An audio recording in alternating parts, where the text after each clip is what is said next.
नमस्कार जय जगन्नाथ ओम क्रीं महाकाल्ये नमः मु आचार्य श्रीवत्स कड़ीरत्न आज स्वागत करुच्ची आपण मानक आउ एक अध्याय को आज आपण मानक पई बहुत सुंदर तथ्य भित्तिक एक प्रसंग रही।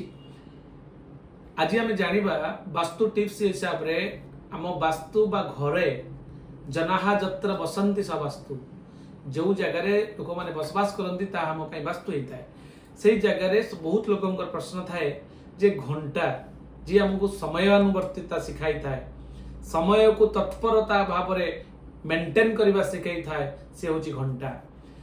घंटार महत्व बहुत अधिक तेणु से गांधीजी अंटारे घंटा को बांधिकी बुलुले। तेणु समयानुवर्तिता सहित ताल को ताल दे चलिबार जो प्रयास ताहा हमको घंटा शिखाई थाए। तेणु घंटार जेहेतु इंपोर्टान्स अच्छी गुरुत्व अच्छी आम वास्तु अनुसार घर कौ दिगरे घंटा रखिले आपण एक समानुवर्तिता मनुष्य हो पारे, आपण चलचंचल रही पारे, प्रत्येक मोमेंट टाइम रे ठीक भाव में आपण काम करि पारिबे।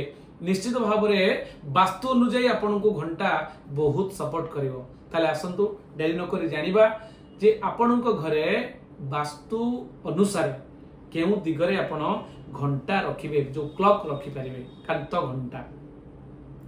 प्रथमतः आपणकर उत्तर दिग जहाँकि 0 डिग्री आपण घर मझीरे छिड़ा होई कंपास हाथ में रखिले मैग्नेटिक कंपास बा जोटा कि आपण मोबाइल अच्छी से कंपास को भी आपण व्यवहार करि परिबे।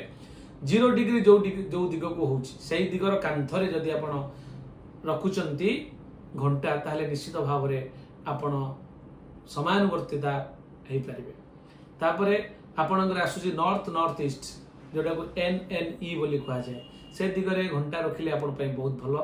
नॉर्थ ईस्ट जोटा कि 45 डिग्री जोटा कि आमे ऐशान्य कोण बोली कहंती जहाँ कि बृहस्पतिंगर क्षेत्र एवं से दिग बृहस्पति होचंदी गुरुदेव जोटा कि ईशान कोण, ईशान होचंदी महादेवंगर स्थान जोटा को आमे ईशानेश्वर, ईशान शब्द अर्थ होचंदी महादेव। तेणु से होचंदी समयानुवर्तितार प्रतीक। तेणु आमे ईशान कोण अर्थात ऐशान्य कोण रे मध्य घंटा को लगेई परिबा। तापरे आपणकर ENE ईस्ट नॉर्थ ईस्ट दिगरे जोटा को पूर्व एवं ऐशान्य मझिरे आपण लगेई परिबे, जहा कि आपण को समयानुवर्तितार सूचना अत्यंत प्रभावशाली कराइबो। तापरे आपणकर क्लॉक अनुसार ईस्ट जहा कि पूर्व दिग जोटा कि 90 डिग्री बोली कहा जाए, 90 डिग्री जोटा कि सूर्यंकर दिग। सूर्य सकाळ उदय होचंती तांकर एक समयानुवर्तितार होचंती माने तांको पाखरे गोटे रूल एंड रेगुलेशन अछि, नियम रे बंधा अछंती।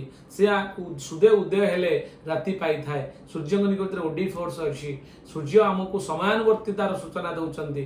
तेणु सूर्यंक दिगरे सूर्यंक आडरे बा सूर्यंक दिगर जो कांथ अछि आपनको वास्तु अनुसार से दिगरे आपण घड़ी की रखि परिबे बा क्लॉक कांथ घंटा को रखि परिबे।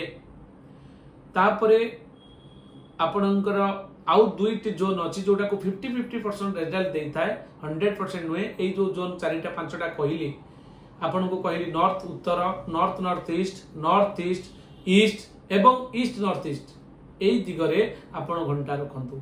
आउ अति आवश्यक तले जदि रिक्वायरमेंट आवश्यक करूची ताहले 50-50 रिजल्ट दे माध्यम रे आपण WSW एवं W जोटा कि W अर्थात वेस्ट साउथ वेस्ट, WSW नैऋत एवं पश्चिम मझी कोण रे आपण रखि परिबे। ता सहित आपणकर पश्चिम दिगरे मध्य रखि परिबे। पश्चिम दिगरे रखिबा द्वारा पश्चिम दिग होची आपणकर शनिंगर दिग।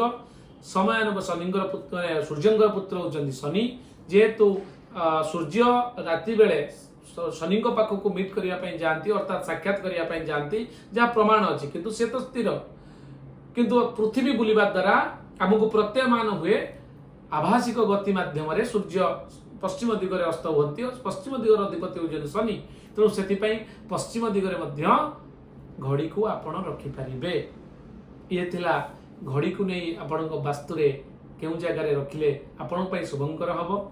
सम्यक विवरणी मु आपण मागरे उपस्थापना कली। जदि भलो लागु थाए निश्चित भाव में आपण माने भल पाइबा देबे, कमेंट करिवे एवं जदि किछि बुझिबा पई चाहुतांती ताले तळे दिया जाइथवा नंबर रे मो सहित जोगाजोग करिवे। रहिली ओम क्रीं महाकाल्ये नमः। जय जगन्नाथ।